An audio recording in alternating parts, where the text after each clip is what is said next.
درود، من نگینم. اینجا چنل NGINه. اینجا جاییه که ما راجع به خاطرات ترسناک و موضوعات ماورایی با هم دیگه صحبت میکنیم و من اونها رو برای شما به اشتراک میذارم. پس اگر از این موضوعات خوشت میاد حتما دکمه سابسکرایب رو فشار بده و زنگوله بالا رو روشن کن، چون باید اولین نفری باشی که از این خاطرات ترسناک با خبر میشی. اینجا همه صداها، سایه ها و تصاویر پشت خودشون یه راز بزرگ دارن. بچه‌ها قبل از شروع کردن خاطرات ترسناک امروزمون من باید یه سری چیزا رو بهتون بگم. من هولوش چندین ساله که راجع به موضوع ماورایی و اینجور چیزها تحقیق میکنم و متن جمع‌آوری میکنم از آدمای مختلف. موضوع در جنگل‌های هیرکانی که ما ویدیو قبلیمون بود چیزایی بودش که من از دوستان صمیمی خودم و مادرم که تو اون محدود زندگی میکنن اطلاعات جمع کرده بودم و اینها رو نوشته بودم بهشون. حالا یه تغییرات ادبی روی اینا اعمال میشه که من راحت‌تر و روون‌تر بتونم برای شما بگمشون و شما کامل متوجه ترس یا متوجه اون اتفاقات باشید. هیچ کدوم از این داستان‌ها صرفاً برای سرگرمی شما نیستش. من این موضوعات رو روشون تایم میذارم، زمان میذارم، اطلاعات جمع میکنم و اینجا به اشتراک میذارم. یه جوری دارم براشون زحمت میکشم واقعا و حمایت شما و اون دلگرمی که شما به من میدید خیلی روی این موضوع برای من تاثیر گذاره.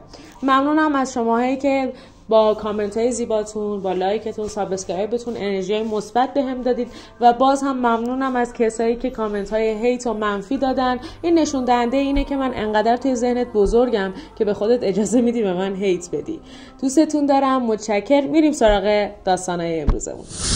خب بچه‌ها، داستان اولی که میخوام براتون تعریف بکنم داستان یه دعانویسیه توی محدود سراسیاب ری. بریم که من براتون تعریف بکنم و شما بشنوید و لذت ببرید. این ماجرا مربوط به یکی از روستاهای اطراف شهر ری هست. یه داستانی که چند تا از اهالی قدیمی قسم میخوردن خودشون با چشم خودشون شاهد این موضوع بودن. اسم مردی که این اتفاق براش افتاده سلمان بود. مردی زحمتکش، ساده و آروم. زندگیش خوب بود تا اینکه چشم‌زخم و بدبیاری‌های پشت سر هم افتاد به جونش. گوسفنداش یکی یکی می‌مردن، دخترش بی‌دلیل مریض شده بود، خودش شبا کابوس می‌دید و هر روز صبح روی دیوار خونش یه خطهای عجیبی پیدا می‌کرد. مردم گفتن باید بره پیش استاد داغی، دعانویسی که همه روستا اسمشو شنیده بودن. استادی که میگفتن محرم جن‌هاست و تنها شبا کار میکنه و همیشه چشمهاش رو بسته نگه میداره. سلمان میگه همون شب رفتم سرچشمه آسیابی قدیمه و متروکه که همه میگفتن برای دوران قاجاره، اما خراب نشده بود. صدای چرخش سنگ آسیاب هنوز بعضی شبا بیرون میومد. انگار روحش هنوز کار میکرد. نور یه چراغ کوچیک از داخل دیده میشد. دلش رو جمع کرد و رفت داخل. استاد داغی رو دید. نشست و اون هم چشمهاش رو بسته بود. اما حس میکرد استاد داره درون وجودش رو میبینه. استاد با صدای آرومی گفت دیر اومدی سلمان، اون چیزی که دنبالش رو گردی تو خونته، اما مال این دنیا نیست.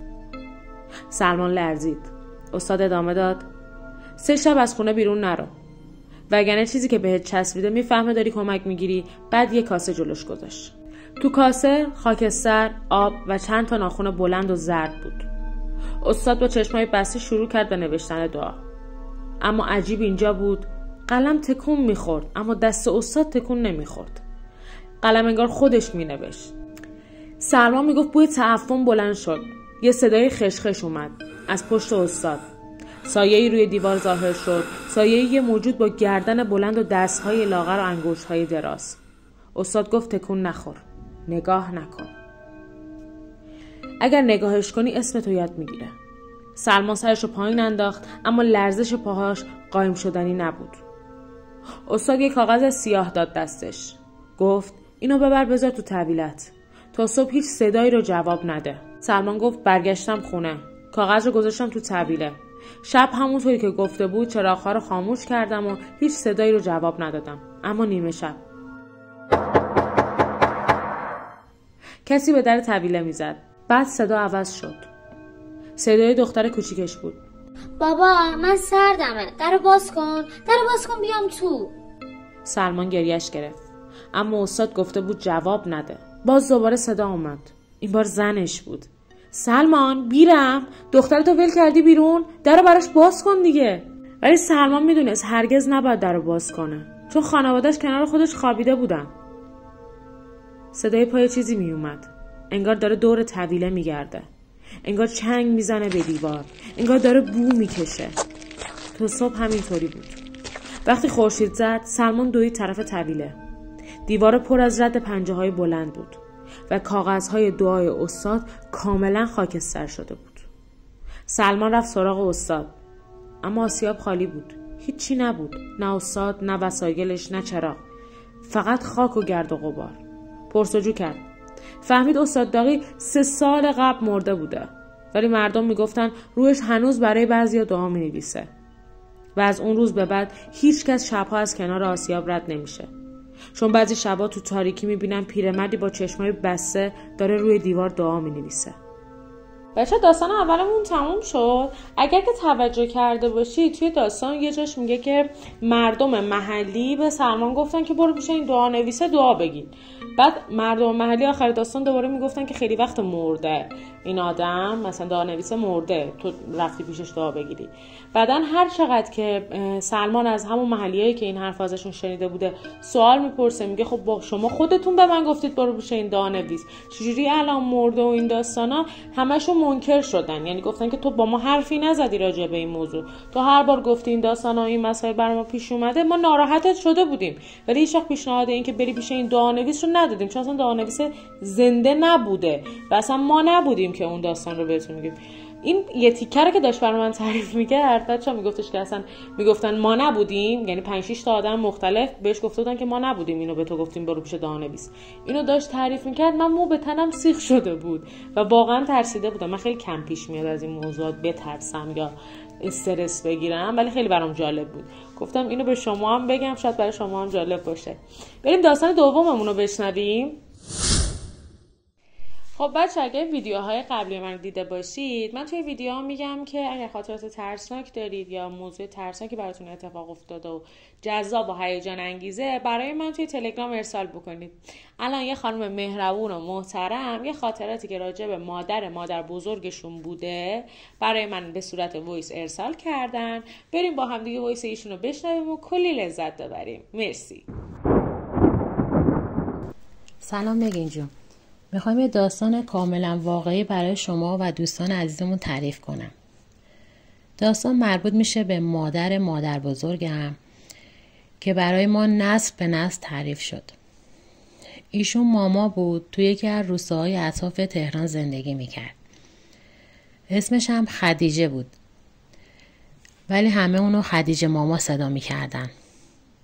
حالا میخوام این داستان رو از زبون خود خدیجه ماما براتون تعریف کنم. میگفت تازه چشم رو هم گذاشته بودم که یهو در جوری کوبیده شد که انگار میخواد خراب بشه. چراغ دستی رو برداشتم، رفتم دم در، دیدم یه مرد قد بلند هراسون عرق ریزون ایستاده. صداشو انداخت، نازک گفت خدیجه ماما، زنم داره میمیره، بچم تو شکمش پیچ خورده، به دادم برس. گفتم این چه وقت بردن قابل است؟ اصلا اهل این ورا نیستی؟ گفت به خدا اگر نیای زن و بچم میمیرن. اونقدر التماس کرد که دلم سوخت. وسایلم رو برداشتم و سوار الاغ شدم و راه افتادم.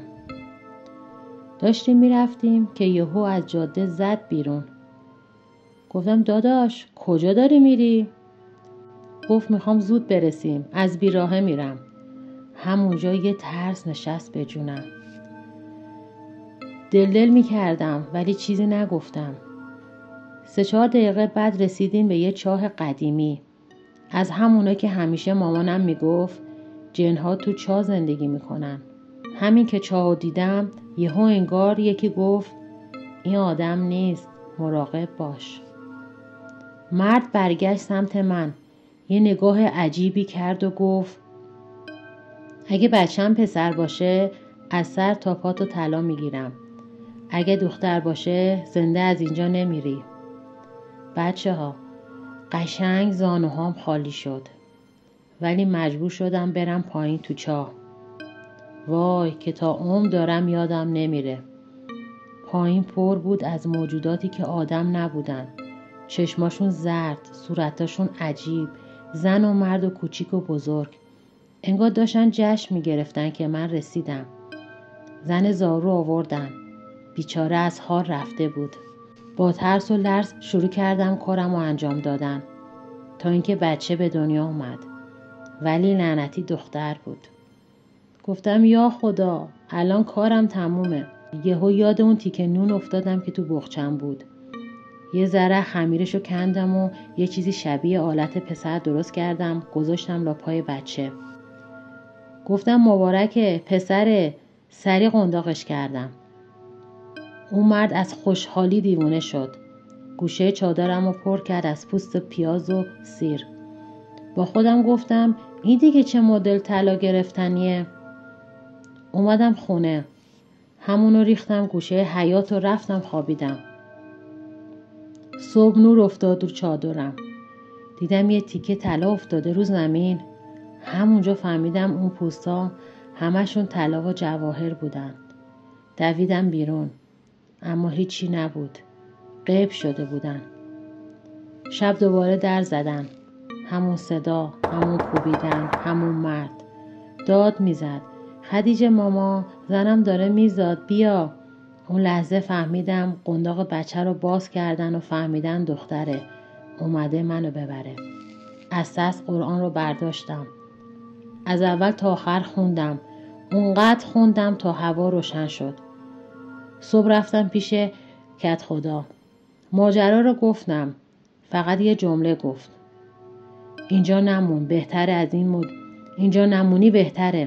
این موجودات دنبال تو هن. همون شب بساطم رو جمع کردم و رفتم پیش پسرم. توی یه روستای دیگه. و از اون روز به بعد دیگه هیچ بچه‌ای رو به دنیا نیاوردم. امیدوارم عزیزان من از این داستان خوشتون اومده باشه. نگین جون، من از این داستانهای واقعی ترسناک خیلی دارم. اگه دوست داشتین من با کمال میل برای شما باز تعریف میکنم. خیلی متشکرم و ازت ممنونم که صدای قشنگت رو برای من فرستادی و خاطرات ترسناکت رو برام تعریف کردی. 100% خیلی خوشحال میشم که اگر بازم خاطره ترسناک داشته باشی و همینقدر هیجان انگیز باشه برامون بفرستی و ما ازشون لذت ببریم. خیلی ترسناکه که یه زن تنها توی خونه، حتی اگر اون شخصی که باشه در جن نباشه یا چیز ماورایی نباشه، در خونه رو محکم بزنه و هی صداش بکنه و این آدم توی خونه تنها نشسته باشه. من قبلا هم شنیده بودم پوست پیاز و پوست سیر یه جورایی نشونه پوله برای اجنه و حالا چیزای ماورایی. وقتی بهت بدن بعد از رفتن خودشون نبودشون تبدیل به طلا میشه. خیلی جالب و هیجان انگیز بود. مرسی، متشکرم که برامون تعریف کردی. خب بچه‌ها، خاطرات ترسناک امروزمون هم تموم شد. ما دوشنبه و پنجشنبه ها براتون خاطرات ترسناک میذاریم. اگر که این موضوعات رو دوست دارید باز میگم سابسکرایب کنید و زنگوله بالا رو بزنید.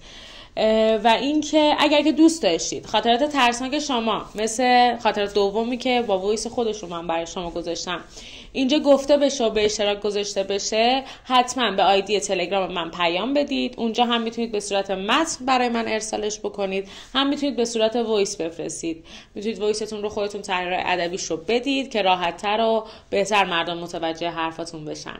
خیلی متشکرم که همراهی میکنید ما رو. هر حمایت شما باعث دلگرمی منه. امیدوارم تو این هوای آلوده و آلودگی هوا سالم و سلامت باشید و هیچ اتفاقی براتون نیفته. به سلامت بهتر شدن حال دنیامون، حال زمینمون و حال ایرانمون. دوستتون دارم. بدرود.